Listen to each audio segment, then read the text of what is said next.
James chapter 13, verse 2, the Bible says, "Do not forget to entertain strangers, for by doing so, some have unwittingly entertained angels." Now, I like that. And a lot of people take that to think about, the angels, just unknowingly talking to angels. And that's cool. And that's great for another discussion. I like talking about angels. It's a very interesting topic. And a lot of folks have some misconceptions. A lot of Christians have some misconceptions about angels. But we'll get into that another time. But I want to talk about him telling us to not forget to entertain strangers and how that's a very biblical concept. Now, I had the fortune of experiencing that in Asia. So I was in India, and it got a chance to experience these Hindus that were really big on hospitality. When you went into their homes, I mean, they made you feel like a king. They would give anything for you, and just there to, I mean, almost be your servant. It was amazing, and I've been told that it's like that in certain Muslim cultures as well. And I think that's awesome. I mean, that's kind of a Middle Eastern custom when it comes to entertaining strangers, folks that are not, your normal household. And do we have something like that here in the United States? Absolutely.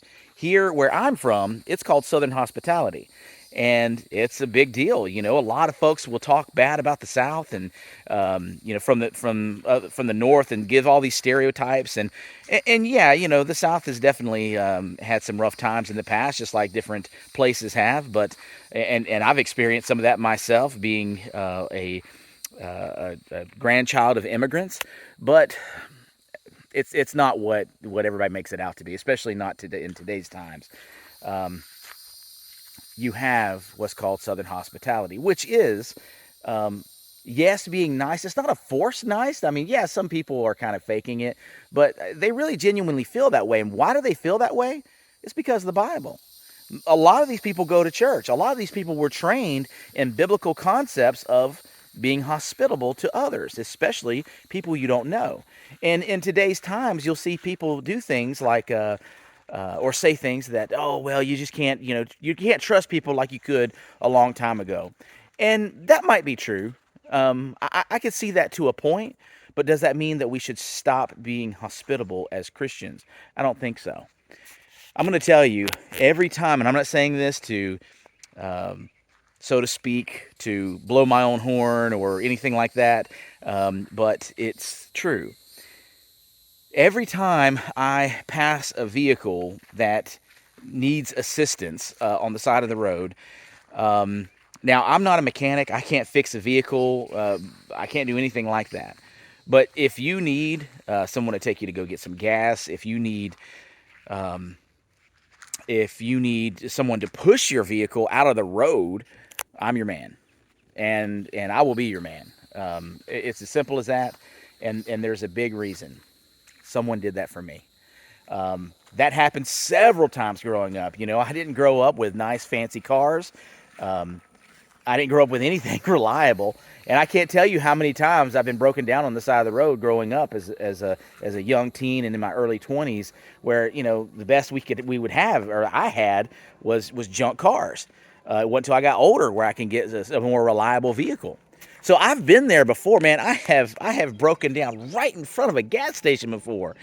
I mean, just if I could have just made that left turn, I wouldn't have had been pushed, by other passenger or other cars passing by. And I've just been thankful that people have helped me in the past. So I pay that forward as often as I can. And it's one thing that I can physically contribute to people, and I know it's meaningful to them, right? I mean, it's a scary time, and especially if you have a vehicle that's usually one that is prone to be broken down, is usually because you don't have a whole lot of money. And I mean, some people like junk cars. I mean, I know there are people that are like that, but most people would choose not to drive around in a junk vehicle. And so that that's about to be an expense that you cannot afford, whatever that was, that is broken down. And so I'm not a mechanic, so it's definitely going to be more expensive for me because I don't know how to fix it. So I understand, and if I can help you and help your day a little bit, then I will do so. All right. The only times I have driven by people is if I was severely running late, and I can only think of one time where I think that that's happened before. Every other time, I'm there, I'm going to stop, I'm going to help. And that time that I was severely running late, there was 2 people already helping the vehicle. So I feel a little bit better about that scenario.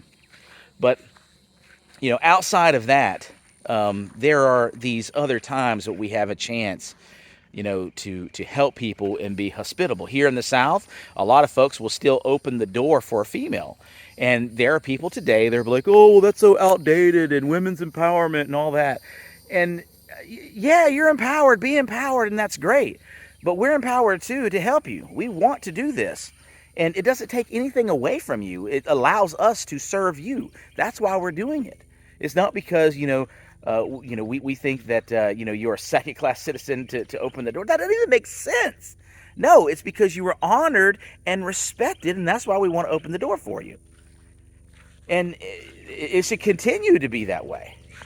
What's always funny, though, is, when you go through the door and there's someone way far back, and you're like, what do I do? Like, they're really far back. You got to make that call. Like, do I just stand here for like another 5 minutes and open the door for them, or hold the door open for them, or, oh, I'm sorry, there's a helicopter flying by. So forgive that. I'm sure that's going to be loud on the other end, so I do apologize. I'm not going to be able to edit this video and take that out, so I apologize. I don't have time to do that today. But anyway, or, do you just go about your business and, let them fend for themselves when it comes to the door? That's always funny whenever that happens. You got to make a call on that one.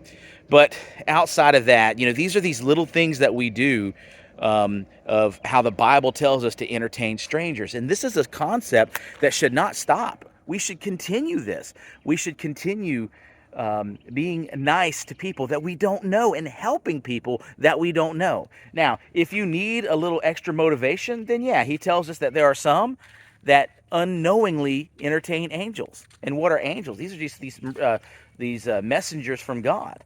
And we do this unknowingly. So, you could be, because you chose to help this person, you've chose to help one of God's messengers. And do you think you're going to receive a blessing for that? Absolutely. But do you think you're going to receive a blessing for helping someone who is just a stranger? Absolutely you are. So it's another way that we can extend our Christian faith, and that's how we want to present ourselves to the world anyway, right? Well, some people will say, well, I should do that to Christians. Yeah, you should definitely do that to Christians, but you should also do it to the world. All right, you should also show that. That's why you have the story of the Good Samaritan. We'll do that in another devotion, but you have that story to tell us that they don't always have to be the same as you, right? For you to show some kind of hospitality and love. So just something to think about. I hope you find someone today that you can be nice to.